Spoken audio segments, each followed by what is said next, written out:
Hi, I wanted to let you know about the parent portal and how to add and delete profiles. So this is FabuLingua. You tap a screen in order to bring up all the UI, and the parent portal, you're going to find it up here with the parent and child icon. So you press that, you go ahead and hopefully put in a more solid pin code than mine. And here we are in the parent profile. You can edit all of your things as a parent, or you can go into Explorers here. And here is where you can add up to 6 explorers for any one account, which is great value, we feel. But one of the things I wanted to say is that, so let's go ahead and add an explorer here.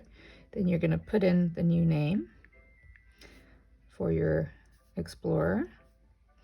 And you're maybe going to edit, you know, when they were born, etc. And you're going to create a new account.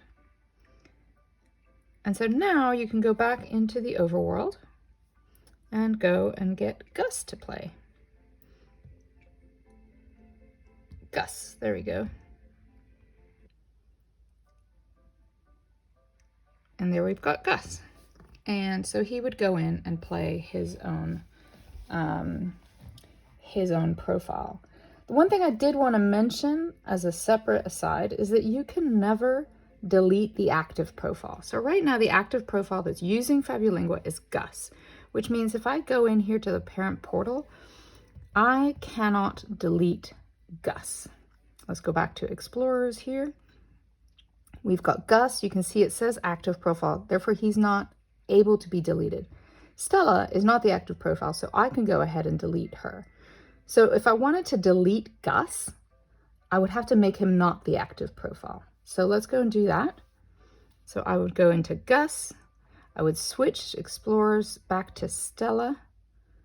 Now Stella is the active profile, which means I can go ahead and delete Gus. So go back into Explorers over here.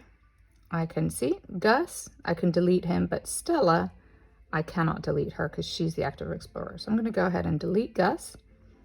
And now I'm going to exit out of it. And here I am. I've only got one explorer, which is Stella. And I can go into the parent portal and add up to 5 more for a total of 6 explorers.